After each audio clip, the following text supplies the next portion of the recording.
नमस्कार। नमस्कार, आप देख रहे हैं मिथिलांचल न्यूज बिहार झारखंड।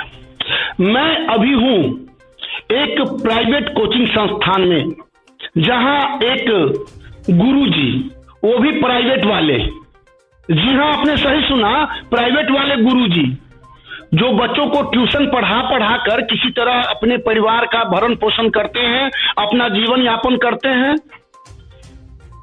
अब आज एक गुरुजी हैं प्राइवेट वाले, जिनका नाम है राहुल चौधरी, जो किसी परिचय के मोहताज नहीं है। सन 2012 से शिक्षा के क्षेत्र में एक अलग ही अलख जगाए हुए हैं और 100% मैट्रिक और इंटर में सफलता का परचम 2012 से लहराते हुए आ रहे हैं।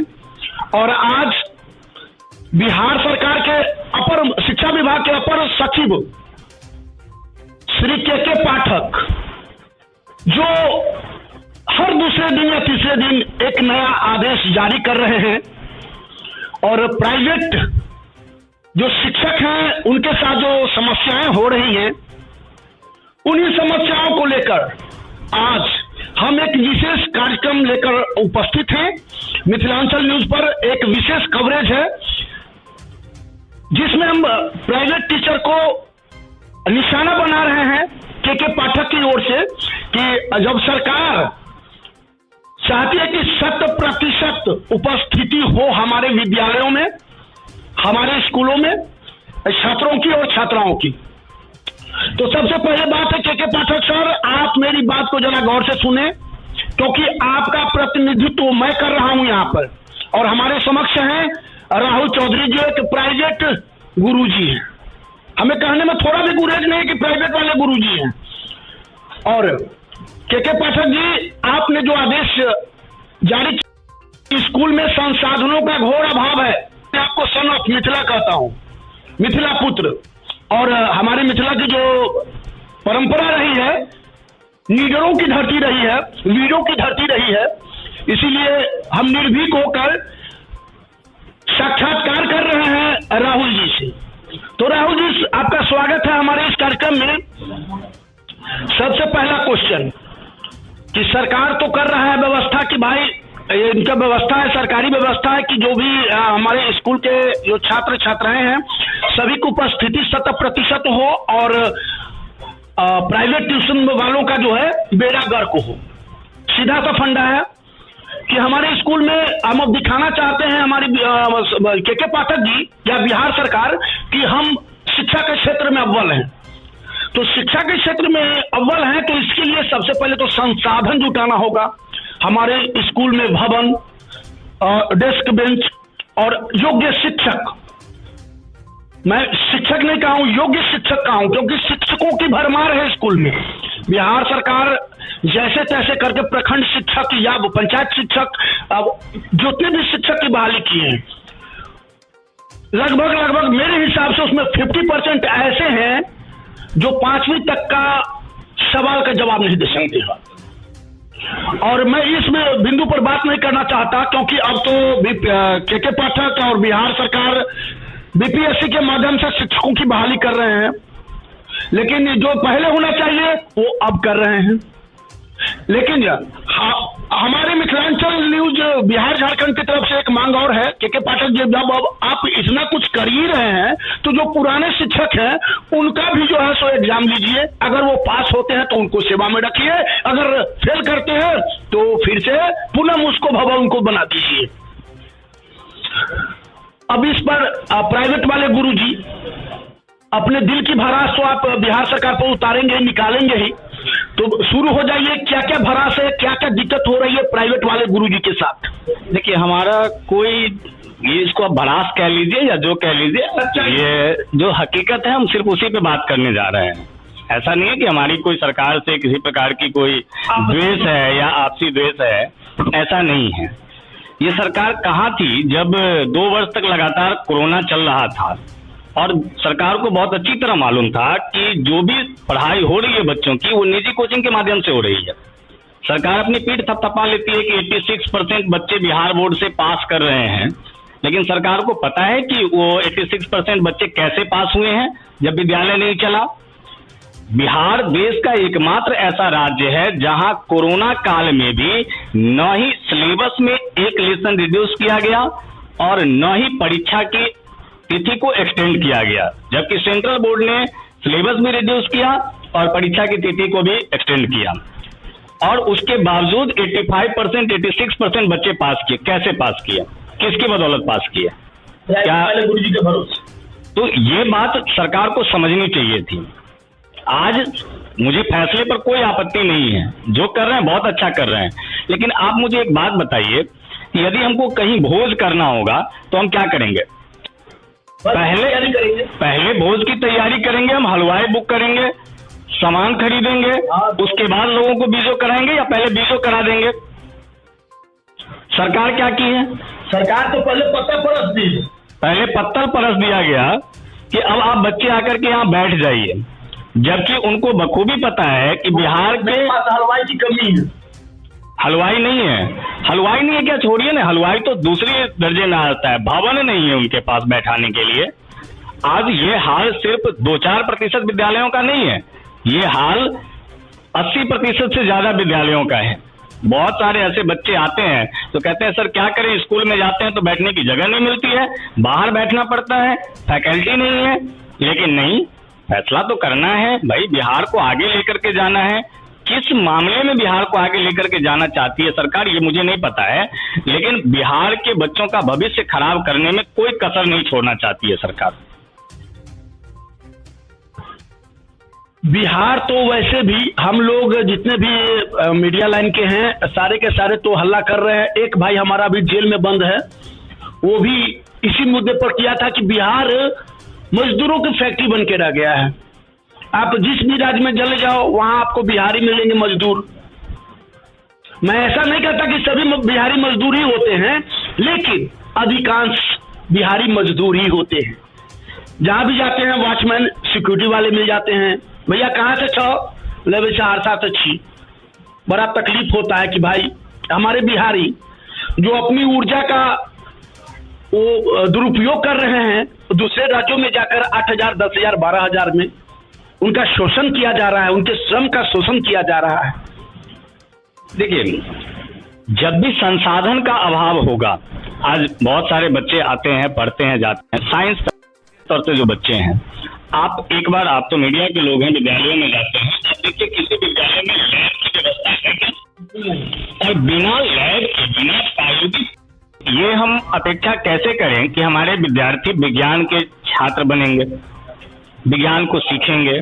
आज ये बड़े गौरव की बात है कि हमारा देश चंद्रमा के दक्षिणी ध्रुव पर उतरा है, लेकिन जहाँ कोई नहीं पहुंचा था। आज हम अपना सूर्य मिशन, जो एशिया का पहला देश हम है जिसने अपना सूर्य मिशन जारी किया है, आदित्य L1 अभी अभी लॉन्च हुआ है, लेकिन क्या ये बिना प्रायोगिक कक्षा के संभव था? नहीं। तो ये सबसे बड़ी समस्या है कि हमारे पास संसाधन नहीं है। तो जब संसाधन नहीं होंगे तो स्किल नहीं होगा, और स्किल नहीं होगा तो हम मजदूर ही पैदा कर पाएंगे। जब तक प्रतिभाओं का दोहन होता रहेगा इस प्रकार से संसाधन के अभाव में, तब तक यह बिल्कुल तय है कि आप किसी प्रकार से विकास की कल्पना नहीं कर सकते हैं। आपकी मुख्य मांगे सरकार से क्या है, आप चाहते क्या हैं? आप जैसे प्राइवेट टीचर बहुत सारे हैं, वह कुछ न कुछ तो दिल में रखे होंगे कि सरकार हमारे लिए भी सोचे, तो सरकार को आप क्या सुझाव देना चाहते हैं अपनी तरफ से? देखिए, हमारा ये नहीं है सरकार हमारे लिए सोचे, ये दूसरी बात है। सरकार पहले बिहार के बच्चों के भविष्य के बारे में सोचे। हम प्राइवेट टीचर जो हैं वो बड़े मेहनती होते हैं। आपने देखा होगा कोरोना काल में यहाँ से लेकर पटना तक के जो प्राइवेट टीचर थे, उन्होंने विभिन्न साधन निकाला, यूट्यूब के माध्यम से, ऑनलाइन प्लेटफॉर्म पर आकर के, जो नहीं जानते थे कि ऑनलाइन प्लेटफॉर्म को कैसे संचालित करना है, उन्होंने देखा हूँ कि लॉकडाउन के स्थिति में जो डिजिटल रूप से जीरो थे, जो जिस टीचर को डिजिटली रूप से हम जीरो कह सकते हैं, उन्हें मैं सीखते हुए देखा कि भाई कैसे ऑनलाइन हम आएंगे, बच्चे हमारे कैसे पढ़ेंगे। हम लोग उनको हेल्प किए कि भाई इस तरह से आप डिजिटल हो सकते हैं, इस तरह से आप प्लेटफॉर्म पर आ सकते हैं। बिल्कुल, तो आए और सक्सेस भी। तो सरकार हमारी चिंता न करे, सरकार की पहली प्राथमिकता है हमारे बच्चे, जो कल के बिहार के भविष्य हैं। उनकी चिंता करे। तो सबसे पहले जो हमारी मांग है सरकार से वो ये कि विद्यालयों की व्यवस्था दुरुस्त कीजिए। बहुत अच्छी बात है कि आप बीपीएससी के माध्यम से अब शिक्षकों की बहाली करने जा रहे हैं, तो जो आएंगे वो प्रतिभावान होंगे और वो बच्चों को दे पाएंगे, लेकिन उनको सिर्फ काम करने दीजिए, उनको पढ़ाने दीजिए। केंद्र सरकार का जो नोटिफिकेशन है, आपने देखा होगा कि केंद्र सरकार केवल कुछ चीजों में, जैसे जनगणना हो गया और चुनाव हो गया, ऐसे 2-3 मात्र विषय हैं जहां इन्वॉल्व करने के लिए कहती है शिक्षकों को नॉन टीचिंग कार्य में, गैर शैक्षणिक कार्य में। जबकि बिहार सरकार कहां कहां ऐसा कौन सा क्षेत्र है जहां शिक्षकों को नहीं लगाती है। तो पहले तो हमारे शिक्षकों को पढ़ाने दीजिए। जो आज भी विद्यालय में हैं, जो योग्य लोग हैं, जो सक्षम लोग हैं, आप उनको पढ़ाने नहीं दे रहे हैं। अब किसी विद्यालय में अगर 5 में से 2 फैकल्टी मौजूद है, वो अकेले क्या पढ़ाएंगे। आपने हेडमास्टर साहब को फरमान जारी कर दिया कि सभी बच्चों को बुलाना है, उनके पास बैठाने की जगह नहीं है, उनकी व्यवस्था है, अगर वो नहीं बुलाएंगे आप उनको सस्पेंड कर देंगे, उनका वेतन रोक देंगे। उनको पता नहीं चल रहा है कि उनको करना क्या है। देखिए, फैसला करना अच्छी बात होती है, फैसले कोई बुरी चीज नहीं है, फैसले दर्शाते हैं, आपकी मानसिकता को दर्शाते हैं। जो भी फैसला हो, जनहित में हो, छात्र हित में होना चाहिए, जगत के हित में हो। ये जो फैसला है इसका दूरगामी परिणाम अच्छा हो सकता है, लेकिन उससे पहले हमें शिक्षकों की बहाली करनी होगी, लोगों को बैठाने की व्यवस्था करनी होगी। आपको याद होगा एक सुल्तान था, जो जब वो सुल्तान बना, मैं नाम नहीं लेना चाहता हूँ, उसने चमड़े का सिक्का बनाया। ऐसा नहीं था कि उसकी सोच गलत रही होगी, उसने सोचा होगा कम पैसे में सिक्का, मतलब कम खर्च में हमारी मुद्रा आ जाएगी। लेकिन आप समझ सकते हैं कि कोई सुल्तान अगर चमड़े का सिक्का बना रहा है तो उसकी सोच कितनी विकसित है। यही हाल अभी हमारी सरकार का है। फैसले तो ये ले रही है, लेकिन सोच में बड़ी संकीर्णता है।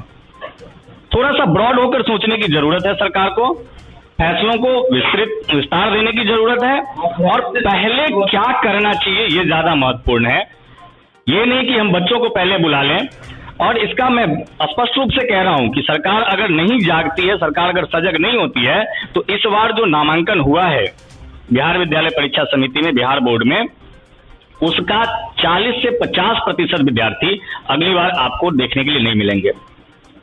बच्चे माइग्रेट कर जाएंगे। आज भी बच्चे हमारे कोटा जा रहे हैं क्योंकि वहां शिक्षा बेहतर है। आज भी ग्रामीण क्षेत्र के बच्चे निकल के पटना जा रहे हैं। पटना के कॉलेज में इतनी सीट नहीं है कि हर बच्चा जाके वहां एडमिशन करा लेगा, तो उनका एडमिशन होता है ग्रामीण क्षेत्र में, वो पटना जाकर के कोचिंग करते, वो पटना जाते हैं, हमारी पढ़ाई हो सके। अब आप उनको बाध्य कर रहे हैं कि आपको स्कूल में क्लास करना है, वो क्या करेंगे, बोर्ड चेंज करेंगे। जैसे कि सभी पंचायतों में एक विद्यालय को +2 तक कर दिया गया है, और बोर्ड पर तो लिखा गया है कि उत्क्रमित उच्च विद्यालय फलाने जगह, उत्क्रमित उच्च विद्यालय। आप तो उत्क्रमित करके उसको उच्च विद्यालय बना दिए। लेकिन सोचने वाली बात यह है कि वहाँ जो टीचर है वो 8वीं क्लास तक के ही हैं, और 8वीं क्लास तक के टीचर +2 तक के छात्रों को कैसे पढ़ा पाएंगे, कैसे वो शिक्षण कार्यों को निष्पादन कर पाएंगे सही से, क्या निष्पादन कर पाएंगे उस शिक्षा? बिल्कुल नहीं है, संभव ही नहीं है कि कोई टीचर जो 8वीं तक की योग्यता रखते हैं वो कैसे 12वीं के बच्चों को पढ़ा पाएंगे। अभी लोग कोचिंग चलाते हैं हमारे यहाँ, आप देखेंगे तो अलग अलग विषय के लिए अलग अलग फैकल्टी होते हैं। अगर मैं चाहूँ कि मेरा कोई टीचर नहीं आए हैं, अगर वो नहीं आ पा रहे हैं, उनके बदले मैं वो सब्जेक्ट लेकर के पढ़ाने चला जाऊँ तो क्या होगा, बच्चे का भविष्य खराब होगा, बेटा फेल्योर हो जाएंगे। क्योंकि आप अपने विषय में पारंगत हैं, स्पेशलिस्ट हैं, तो अपने सब्जेक्ट के लिए हैं, और अदर सब्जेक्ट के लिए तो जो ऑथोराइज्ड है वही काम कर सकता है, वही पढ़ा सकता है। बड़ा दुख होता है जब गांव में जाते हैं और छात्रों से, एक मैं क्या बताऊं आपको, एक 8वीं के छात्र से मैं 5वीं की क्वेश्चन किया तो मेरा चेहरा देखने लगा और क्वेश्चन को दोहराने तिहराने लगा। जब कोई स्टूडेंट क्वेश्चन को दोहराने तिहराने लगे कि समझ जाइए कि उसके पास जवाब नहीं है। अभी कुछ दिन पहले मैंने एक रिपोर्ट देखी थी कि हमारे यहाँ जो 8वीं क्लास के बच्चे हैं, ज्यादातर बच्चे 13% या समथिंग कुछ ऐसा था जो बच्चे 8वीं के लायक है, बाकी के जो 87% बच्चे हैं वो वर्ग 2 के लायक हैं, 8वीं क्लास के बच्चे। आप क्या कहना चाहते हैं कि हमारे बच्चे इतने प्रतिभाहीन हैं? नहीं, हमारे बच्चे तो प्रतिभावान हैं, लेकिन जरूरत है उन्हें तराशने की। लेकिन तराशेगा कौन? सरकार की अपनी राजनीतिक मंशा है और जैसा कि आप देख सकते हैं कि 2024 और 25 दोनों चुनाव होने हैं, तो सरकार यह सिद्ध करने का प्रयास कर रही है कि हम शिक्षा के क्षेत्र में बहुत प्रगति करने जा रहे हैं। लेकिन ये जल्दीबाजी में लिया गया फैसला है, बिल्कुल वही फैसला है कि चमड़े का सिक्का चला दो, खर्च कम आएगा, लागत कम होगी। सरकार को संकीर्णता खत्म करनी होगी, विश्वास जताना होगा। जैसे आपने कोरोना काल में निजी शिक्षकों पर विश्वास जताया था, वैसे जब तक, मैं ये नहीं कहता कि आप निजी शिक्षकों पे आश्रित हो जाइए, लेकिन जब तक आप विषयवार शिक्षकों की बहाली नहीं कर लेते हैं विद्यालयों में, तब तक आप निजी शिक्षकों पर विश्वास जताइए। ये वो लोग हैं जिन्होंने बिहार की प्रतिष्ठा को अभी तक बचा कर रखा है और आप पूरी दुनिया में सीना चौड़ा करके कहते हैं कि 86% बच्चे हमारे क्वालिफाई हो रहे हैं, पास हो रहे हैं। तो ये आपकी बदौलत नहीं हो रहे हैं, हम निजी शिक्षकों की बदौलत हो रहे हैं। और आप किसी भी परिस्थिति में इस पर आघात मत कीजिए, नहीं तो आने वाले समय में वो 86% नहीं होगा, वो 16% होगा, 14% होगा और फिर आप पछताते रह जाएंगे। और सबसे बड़ी बात, आप तो प्राइवेट वाले गुरुजी हैं, लेकिन जो सरकारी वाले गुरुजी हैं उनका भी कोचिंग संस्थान चल रहा है। उनके बोर्ड पर काला तिरपाल से बोर्ड को ढक दिया गया है। जब से के पाठक जी का फरमान जारी हुआ है तब से बोर्ड को ढक दिया गया है। लेकिन सोचने वाली बात है कि 5 बजे क्लास शुरू होती है और 8 बजे तक खत्म हो जाती है। विद्यार्थियों का झुंड आता है, विद्यार्थियों का झुंड जाता है। लेकिन अब सरकारी जो टीचर हैं और उच्च माध्यमिक स्कूल के टीचर हैं, ऐसा नहीं है कि मिडिल स्कूल वाले हैं, उच्च माध्यमिक क्लास के टीचर हैं और साइंस के टीचर हैं, मैं नाम लेना नहीं चाहता, लेकिन वैसे शिक्षकों के लिए आपके पास क्या शब्द होंगे? देखिए, ये विषय एक अलग विषय हो जाता है। इस विषय पर मैं व्यक्तिगत तौर पर कुछ कहना नहीं चाहूंगा। कहना पड़ेगा आपको, क्योंकि सबसे बड़ी बात है कि आप प्राइवेट वाले गुरुजी हैं, वो आपका हक छीन रहे हैं, सरकारी वाले गुरुजी। ये मेरी जिम्मेदारी नहीं बनती है, ये जिम्मेदारी सरकार की बनती है, ये जिम्मेदारी आप मीडिया वालों की बनती है कि आप देखें कि कितने ऐसे लोग हैं, ऐसे दर्जनों लोग हैं, 1-2 लोग नहीं है। आप किसी 1-2 को जानते हो और हम बखूबी जानते हैं कि ऐसे दर्जनों लोग हैं। हर गली में एक ऐसी संस्था है जहां सरकारी शिक्षक कोचिंग संचालित कर रहे हैं और धड़ल्ले से कर रहे हैं। आपने कहा कि बोर्ड पर त्रिपाल, ये बहुत कम जगहों पर, वो थोड़े से एजुकेटेड है जो थोड़ा सा और मतलब जिनको भय है कि मैं कार्रवाई हो सकती है, उन लोगों ने त्रिपाल लगाया है। बाकी लोग तो धड़ल्ले से पढ़ रहे हैं और किसी पर कोई कार्रवाई होती हुई दिखाई नहीं दे रही है। बिहार सरकार और के पाठक जी, मैं आपको पूर्ण आश्वस्त करना चाहता हूं कि जितने भी सरकारी टीचर हैं, मैं उनकी पोल खोलूंगा। जो प्राइवेट कोचिंग संस्थान चला रहे हैं, मैं उनके भी पोल खोलूंगा। ये ना समझे कि मैं प्राइवेट गुरुजी का पक्ष लेकर अपना न्यूज चैनल सिर्फ चला रहा हूं, ऐसी कोई बात नहीं है। मेरी मंशा कतई नहीं है कि आपकी भावनाओं को ठेस पहुंचे। मेरी मंशा सिर्फ यही है कि जो हमारे छात्र हैं, जो हमारे छात्रा हैं, वो सही से अपना पठन पाठन कर सके और हमारे राज्य का नाम, हमारे जिले का नाम, हमारे प्रखंड का नाम, हमारे गांव का नाम रोशन कर सके। जैसा कि इस बार भी आपने देखा होगा, आपने कवर भी किया था कि हमारे यहाँ से एक बच्ची जो राज्य में 7वां स्थान लाई थी। इससे पहले भी आपने देखा है कि विगत 4 वर्षों में 3 बार हमारे यहाँ से बच्ची जिला टॉपर हुई है। ये सफलता मेरी नहीं है, ये इस राज्य की सफलता है कि ग्रामीण परिवेश से निकल करके कोई बच्ची राज्य में स्थान लाती है, दूसरा स्थान लाती है, 7वां स्थान लाती है। तो ये अगर सरकार अपनी पीठ थपथपाना चाहे कि हमारे विद्यालयों की बदौलत है, तो ये गलत है। सरकार अपनी पीठ न थपथपाए। हम निजी कोचिंग संचालक बहुत तन्मयता के साथ अपने जीविकोपार्जन के उद्देश्य से अपने राज्य की प्रतिष्ठा को लेकर के आगे जा रहे हैं।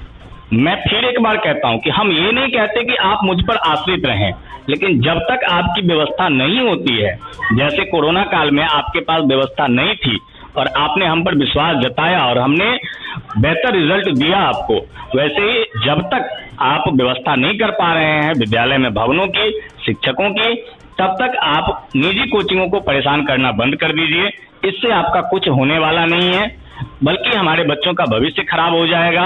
हमारे बच्चे माइग्रेट कर जाएंगे, वो दूसरे बोर्ड में चले जाएंगे और इसका खामियाजा उन लोगों को भुगतना पड़ेगा जो आर्थिक रूप से कमजोर हैं।